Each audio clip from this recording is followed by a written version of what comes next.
خوتي خواتاتي، السلام عليكم. كي دايرين؟ لاباس؟ ان شاء الله تكون دائما بصحه جيده.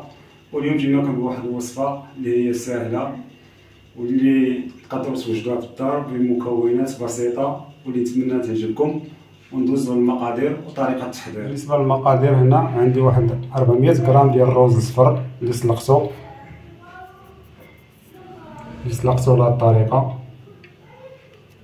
وهنا عندي واحد 350 غرام ديال اللوز اللي سلقتو قشرتو وطحنتو على الطريقه كيجي مهرمش. عندي حوالي واحد المعلقه ديال الزبده. هنا عندي واحد العلبه ديال نيسلي، تقدروا تعوضوه بالحليب نيسلي. وهنايا عندي ورقه ديال البسطيله. ونبداو على بركه الله. كما كتشوفوا خوتي، مقادير بساط. وهاد الوصفه تقدروا ديروها في رمضان، كتجي زوينه في الفطور في رمضان، كتجي مقرمسه وزوينه.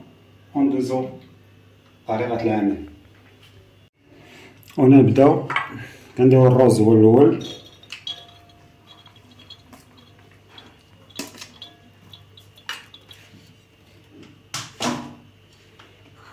كنضيفو عليه اللوز، كنخليه واحد شويه لانه مزيان.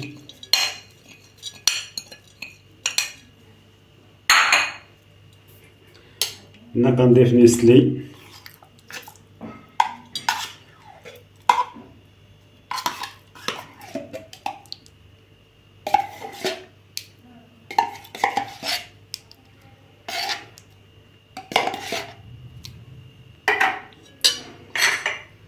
اخر المطاف كندير الزبده.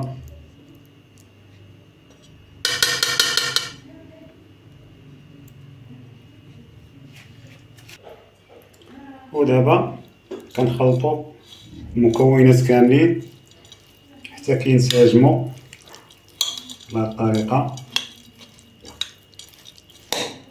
كما قلت لكم هذه الوصفه راه سهله، تقدر اي مبتدئ تصاوبها. كتجي زوينه في شهر رمضان مع الفطور، وصحيه فيها الرز واللوز اللي نتمنى تعجبكم. كيف ما كتشوفوا خوتي، الحشوه ديالنا جات بهذه الطريقه زوينه.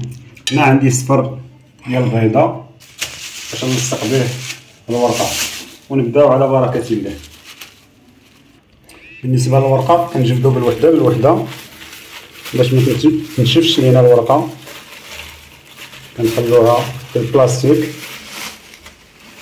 باش تبقى لينا مزيانه. هذه هي الورقه. كناخذوا الجهه رطبه، دائما كنديروها هي التحتانيه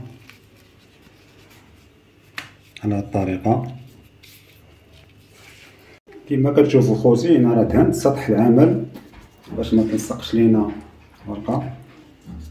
كنحط الورقه، كناخذ معلقه ديال نيسلي ديال الروز يعني نيسلي ساهله. كنطويو هاد الجهه، كنجيو للجهه الاخرى حتى كنطويوها بهاد الطريقه.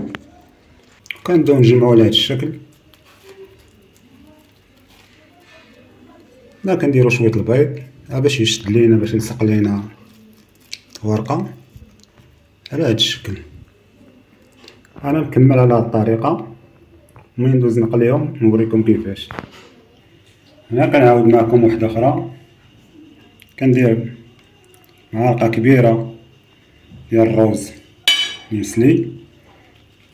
كنجيبو هاد الجهه كنلصقوها هكا، الجهه الاخرى عاديه، ماشي شي حاجه اللي صعيبه ولا شي. وكنبداو نجمعو على هاد الطريقه. ملي نقربو هنا كنديرو واحد شويه البيض باش تشد لينا الورقه على هاد الطريقه.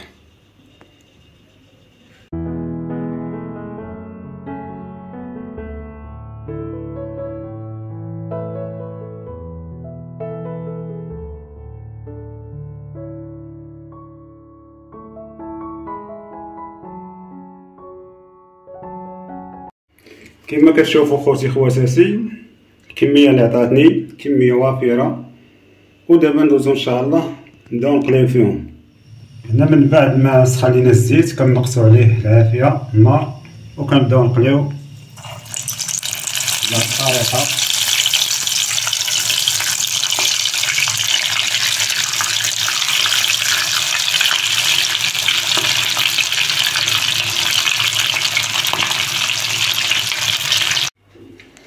هنا كما كتشوفوا خوتي كندهن السيجار بالعسل، قادروا العسل ولا الكونفيتير اللي عندكم.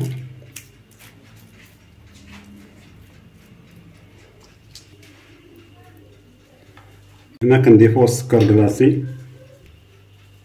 كنضيفوا السكر كلاصي على هذه الطريقه. الزيان كيبقى لكم اختياري.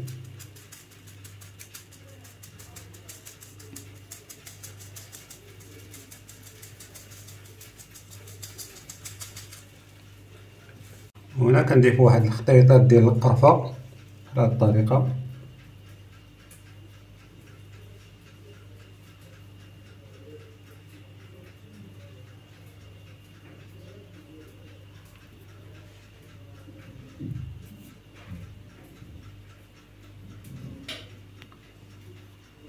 كنضيفو شويه اللوز من الفوق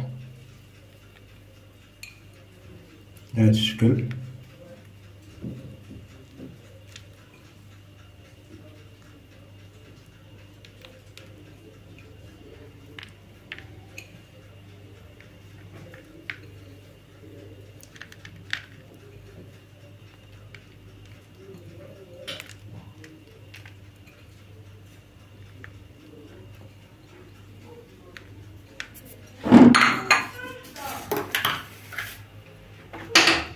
هنا كنضيفو شويه العسل على اللوز بهذه الطريقه.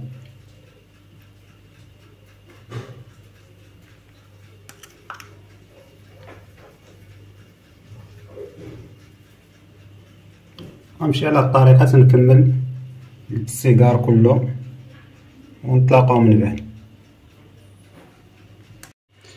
كيف ما كتشوفوا خوتي خواتاتي ها السيجار كيفاش كيجينا على هذه الطريقه مقرمش وزوين، والكميه اللي عطاتني حوالي 25 حبه. انا قدمت لكم هاد الحبات اللي نتمنى يعجبكم، وبالصحه والراحه. نجربوا وحده.